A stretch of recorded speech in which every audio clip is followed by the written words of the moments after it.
Good morning. It's the 12th of July, 2022. And it's been kind of a crazy morning, but still, I was wanting to get a video out. And so today we're looking at Dragon Magazine, number 44. From, I do believe this is 1980. Matter of fact, I'm pretty sure it's from 1980. And the game, which concerns us the most here, which we're going to look at, is Food Fight. A delicious new game. All right. Yeah, kind of neat. Food Fight is I played it from.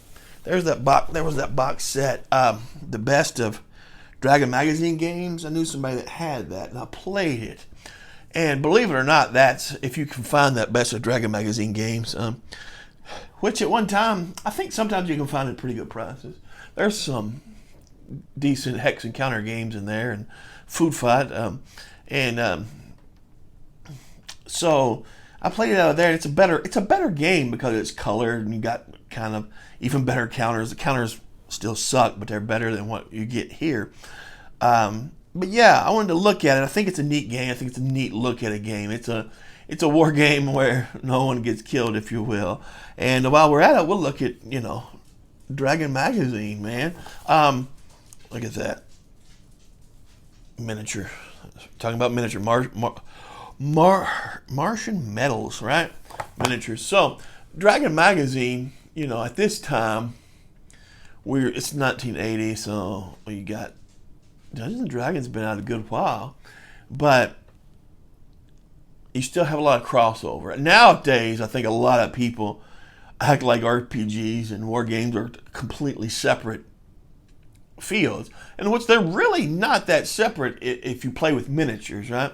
If you do mostly theater of the mind, I do understand how you can think they're separated, but if you use miniatures and you play games with miniatures, there you can really tell what the correlation is. And back then, the correlation was so entwined. I mean, it was just they were kind of one and the same thing in a lot of people's minds.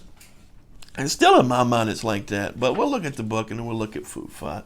So that's what you got. Dragon Magazine, publishing war games.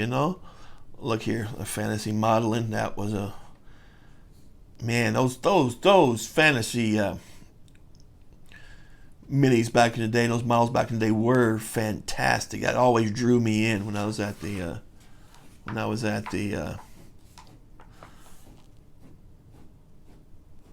at the hobby shops.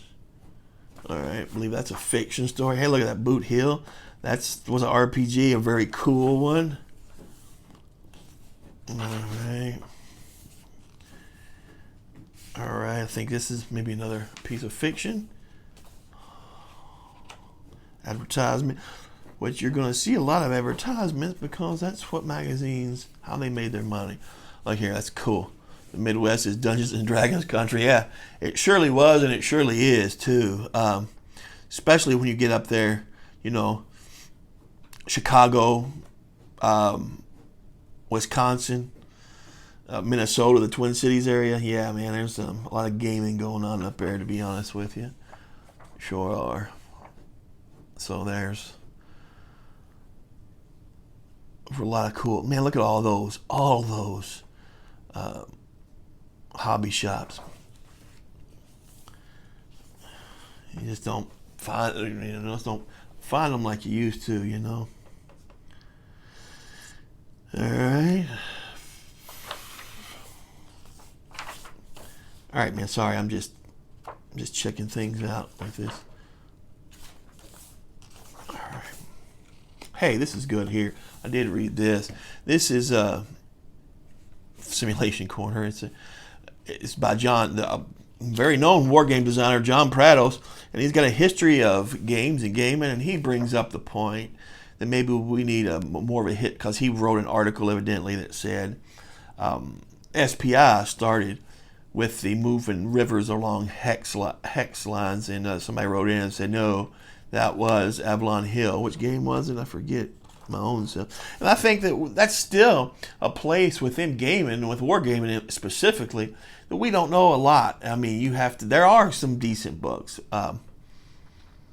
If you playing at the world, is that what it's called? It's It really is about a history of war games and simulation games in general. Now it winds up in RPGs, which again, you understand the correlation. But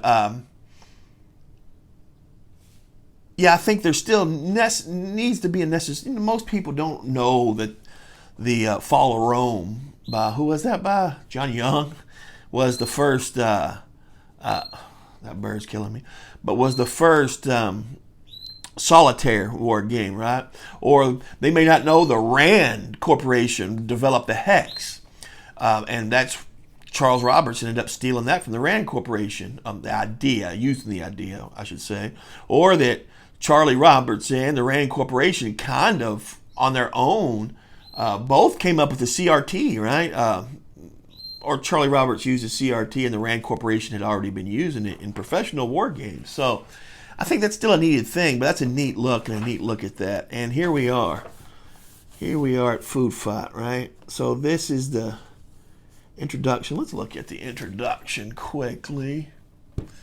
Testing. Does this thing work? Can you hear me? Ahem. Welcome to Food Fight. We are happy to see many bright, eager, smiling faces out there. Some of the faces are new, some we remember from last time. To all of you, the old timers and the newcomers, we say welcome. We most certainly hope you will have a line of worthwhile time here at Food Fight. We are here, of course, to do anything in our power to see that you have a fine and worthwhile time, and we feel certain you will have a fine and worthwhile time here at Food Fight. Okay, I think I stepped all over it. Who cares? If that is, you just follow a few simple rules. Cool. So the whole idea of the game is that you're having a food fight in a high school cafeteria. I didn't really think about this, but I remember the only food fight I was really ever involved in, and I got paddled for it, and the only time I ever saw what amounted to a real food fight was about 4 tables in our cafeteria when I was in the 2nd grade, which is around this same time. I don't know what was happening that because I heard lots about food fights even after that, and only seen that one time. And I remember lunchroom monitor got pelted with ketchup, right? And then, it was the vice principal and counselors came in to grab us, and man, I remember I was throwing like one of those milk cartons at the time, and I got just caught red-handed doing it. And remember, my parents got told. My dad whipped the tar out of me. Went back to school and got paddled. Yeah, it was just terrible. But that's the only time I've really been involved in a food fight. It was around the same time this game, so I don't know what was going on in the world. We was talking about food fights, but the only one I'd heard a lot about other food fights, but never actually confirmed any other ones, right? But so here are the rules. You got, which is cool. We'll look at the rules here in a minute. We have the counter, range at the top left hand corner, slipperiness in the top right hand corner. To hit number is in the bottom left hand corner, and it is 8 there. And the damage number is in the bottom right hand corner, is it 2. So that's typical counters, right? Slippery, that's a rule that is pretty cool. All foods which end up on the floor represent a potential hazard to characters, especially students, who may slip and fall when trying to move through the square which contains the mess. I kind of like that rule. Bryce Noor designed the game, and here we got, so order a student's appearance, order a student's turns. Cool. This is the map. Again, if you get it one out of Dragon Magazine, it's much better map, but all you're having is students fighting each other, trying to knock each other down before the teachers come in. The teachers are going to come in. They're going to be the enemy of everyone, right? And so they're going to come in through in order of battle, even, right? They're going to come in, but they're going to come in through these doors here to break it up. And garbage cans, they're like the nukes. They're kind of like the most powerful thing in the game.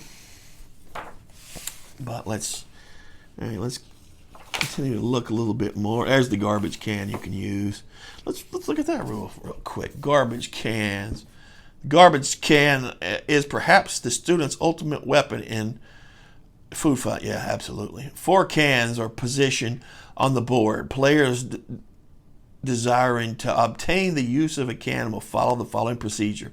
The player will move to the student's student's counter onto the square containing the can. A student does not learn the extent which a can is filled until she has moved onto the square. That's a cool one. At this time, the student must decide whether to use the can or get off the square. Once the fullness rating has been determined for a certain garbage can, that can retains its fullness rating for the rest of the game. All right, cool. Got movement. Students may pick up a can and carry it. Yeah, okay. Attack. So those cans are pretty cool. Like I said, they're kind of like a nuke. They are the ultimate weapon. Okay. There's a combat chart. What do we got here? We got the rating, the ice cream, the attack mode, the range, the hit number, the number to stun, the number to splat, slipperiness, and that's all that's cool. So you have just regular charts, war game charts of the time, but dealing with food, right? Dealing with non-lethal weapons, if you will. And then you got the rules for advanced food fight, which, why not, right? You have this 2 games in 1. Advanced food fight's enough, almost a different game, right? So you got but that is it. And here's your counters. The counters, this is why I say, you have to cut them out. They are on cardstock, but other than that, they have to be cut out. And nothing to write home about at all. But here's a sequence of play: roll for appearance, move, apprehend students, student save and throws, immediate last ditch assault, perform students' turns. That is the sequence of play. And double-sided counters, you can splat, the slipperiness of it. It's just cool. Just a cool game, man. I find it one of the interesting games out there that I just love. I love interesting games, but that's it. And then the rest of it's, of course, typical Dragon magazine fare that you just don't see as much of anymore. But that's it. Dragon magazine number 44, Food Fight. Like I said, if you can find it, or if you have it, out of the the best of Dragon magazine games. That's a box set, which I would like to have, but I don't. Maybe I'll get it sometime. There it is. Y'all have a great day. Oh, $3. In 1980, I'm not sure how much that is now, but it's definitely under $12. And could you imagine buying a magazine with a game for under $12 or around $12 today? That's if you're, adjusting for general inflation. We all know that separate things inflate more than others, right? And paper and so on has. The cost of everything has went up there. That's why there's so much now. But man, good price back then. I would suspect if they were still as cost effective, we would see more of them. All right, y'all. Have a good day. Talk to you soon. And be careful. Bye-bye.